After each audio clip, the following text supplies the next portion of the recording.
സുഹൃത്തുക്കളെ, നമ്മളിപ്പോൾ നിൽക്കുന്നത് കണ്ണമ്പറ വേല നടക്കുന്ന ആ ഒരു പറമ്പിലാണ്. അപ്പോൾ ഇവിടെ നമ്മൾ നോക്കുകയാണെങ്കിൽ ഇതുവരെ ഗംഭീരമായ മഴ കനത്ത് പെയ്തുകൊണ്ടിരിക്കുകയായിരുന്നു. ഇപ്പോഴാണ് അല്പം ഒന്ന് ഈ ഒരു മഴയ്ക്കൊരു ശമനം ഉണ്ടായിട്ടുള്ളത്. അപ്പോൾ ഇപ്പോഴാണ് ശരിക്കും പറഞ്ഞാൽ പന്തലൊക്കെ ലൈറ്റ് ഇട്ടത്. ഇപ്പോൾ ഒരു 6:30 കഴിഞ്ഞു ഇവിടെ വൈകുന്നേരം. അപ്പോൾ നാളെയാണ് കണ്ണമ്പറ വേല നടക്കുന്നത്.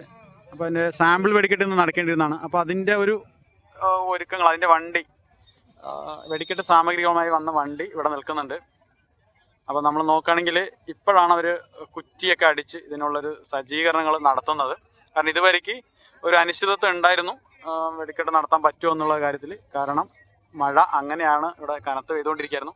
ഇപ്പോഴും മേഘങ്ങൾ കറുത്തിരണ്ടിരിക്കുകയാണ്. നല്ലൊരു മഴയ്ക്ക് ഇനിയും സാധ്യതയുണ്ട്. പക്ഷെ എങ്കിലും ഇപ്പോൾ വെടിക്കെട്ടിനുള്ള ആ ഒരു കുറ്റികൾ അടിച്ചിട്ടുണ്ട്. ഇവിടെ നോക്കി അറിയാൻ പറ്റും. വണ്ടി, അതിനുള്ള വെടിക്കെട്ട് സാമഗ്രികൾ വന്ന വണ്ടി ഇവിടെ നിൽക്കുന്നുണ്ട്. അപ്പോൾ നമ്മൾ പ്രതീക്ഷിക്കുന്നത് എന്തായാലും നല്ലൊരു വെടിക്കെട്ട് പൊട്ടിക്കുമെന്ന് തന്നെയാണ് ഇവിടെ കമ്മിറ്റിക്കാർ നമ്മൾ അന്വേഷിച്ചപ്പോൾ അറിയാൻ കഴിഞ്ഞത്.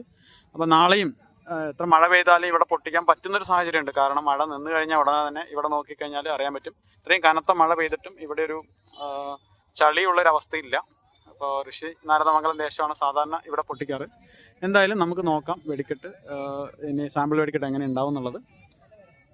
അതുപോലെ തന്നെ കണ്ണമ്പറ ദേശത്തിൻ്റെ വെടിക്കെട്ട് അങ്ങ് അപ്പുറത്തായിട്ട് പാടത്താണ് പൊട്ടിക്കുന്നത്. അപ്പോൾ അവിടെയും കാര്യമായിട്ടുള്ള ഒരുക്കങ്ങളൊന്നും കാണുന്നില്ല. പക്ഷേ ഏതെങ്കിലും ഒരു ഭാഗത്തായിട്ട് അവരത് നടത്തണ്ടോ എന്നുള്ള കാര്യമാണ് നടത്തുന്നുണ്ടെന്നാണ് അറിയാൻ കഴിഞ്ഞത്. അപ്പോൾ എന്തായാലും നമുക്ക് നോക്കാം.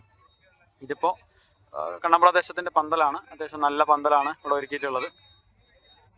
അതുപോലെ തന്നെ ഇവിടെ നോക്കുകയാണെങ്കിൽ ഋഷി നാരദമംഗലം ദേശത്തിൻ്റെ പന്തലാണ് ഇവിടെ കാണുന്നത്. അപ്പോൾ എന്തായാലും നമുക്ക് കാത്തിരിക്കാം സാമ്പിൾ വെടിക്കെട്ട് എങ്ങനെയുണ്ടെന്നുള്ളത്. അപ്പോൾ അതിൻ്റെ വിവരങ്ങൾ നമ്മൾ അപ്ഡേറ്റ് ചെയ്യാം.